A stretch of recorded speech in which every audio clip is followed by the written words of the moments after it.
Portugal is an exciting and vibrant country, and this small Western European nation definitely has a storied past. People have inhabited this area since the 6th century BC and maybe even more. All the history that has taken place between then and now packs quite a punch. So let's take a closer look. Obviously, like everywhere else in Europe it seems, the Romans occupied the area first. But sometime after their demise in the 5th century, the Moors invaded. Moors, or Moorish, were medieval Muslims from the Morocco area of North Africa. They came gallivanting in the year 711 and took the whole Iberian Peninsula and then some. Pockets of Christians in the north remained and pushed back here and there over the next few hundred years. The leader of one such pocket pushed a little harder than most and got the Moors back south and east and claimed himself the first king of Portugal.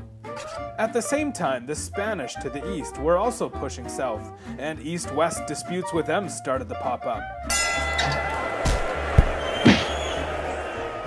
Subsequent Afonsos followed and kept the march going south, and in 1249 Afonso III captured Faro, today's capital city of the Algarve. They still had the problem, though, of keeping Spain's noses out of their new borders. Portugal made friends with England, and Spain backed out. The new allies signed the Treaty of Windsor, which is still in effect today and utilized as recently as the Second World War. The Portuguese were now free to explore the waters, and explore they did, setting up colonies of trade all over the world. The discovery of Brazil in 1500 would prove to be most vital. With trading ports in India, China, South America, and Africa, Portugal was an imposing empire. However, things hit the fan in 1578, when King Sebastian was killed in battle without an heir to his throne. The great empire was all of a sudden in crisis, and Spain's King Philip II claimed the throne, referencing some obscure family lineage. There was some opposition to this, so an impatient Philip took advantage in Portugal's time of weakness and invaded in 1580. Now, there were some good and bad things about this merger, bad being that they now shared enemies, including England, and that the Dutch sniffed weakness and started to seize more and more of Brazil. But good being that with Spain's help they managed to defeat the Dutch, and also, life wasn't so bad under the first two Spanish kings. Portugal was still under their own law, government, currency, and still retained some status.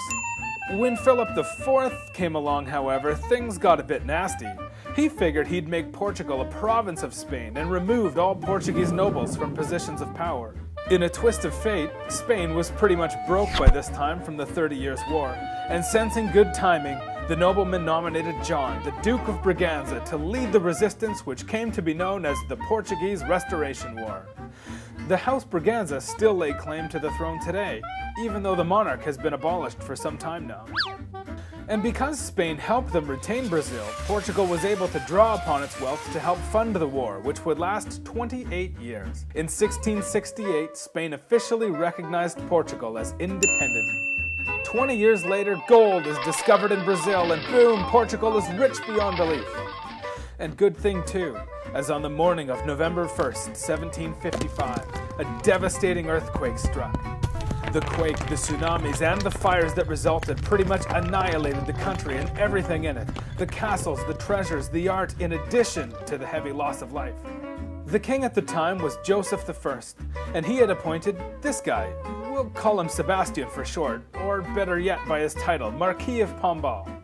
It was his swift reaction, his economic reform policies, and financial restructuring that allowed Portugal to rebuild quickly. His strong leadership ensured the country would not fall into ruin and hardship, and statues and other tributes to him are everywhere. His cost control measures were not favored by the upper crust, nor was he a very nice guy otherwise, so he was exiled. The years after the rebuild period also saw an invasion by Napoleon. He actually took Lisbon for a couple of years, but Portugal called on their English buddies for help. Brazil's independence followed in 1822.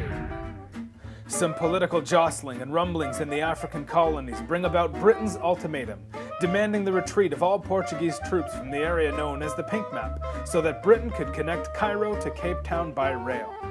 The fallout and the protest of this political stiff-arm basically collapsed the Portuguese monarchy. This brings us to World War I, in which Portugal sides with the Allies. But post-war turmoil and unrest lead to a coup in May of 1926, which gave power to the military and eventually saw the rise of Antonio Salazar, and he took Portugal into a tough period of dictatorship, oppression, and media censorship. He also led the country through the Second World War, in which Portugal was technically neutral, but did supply troops under the British flag, but also conducted trade with both sides. In the late 1960s, Salazar was forced to retire due to a bathtub brain hemorrhage and turned the reins over to a slightly less radical successor. In 1974, the peaceful Carnation Revolution removed the radicals from power without a single gunshot. This opened the door to bigger and better things. But it was really January the 1st, 1986, when Portugal joined the economic community, now known as the EU, that things really started to turn around. Funds were made available to build roads, schools, medical facilities, and allowed for foreign investment. This is what really led to the Portugal we are able to visit and enjoy today. So there you have it, a brief history of Portugal. Thanks for watching.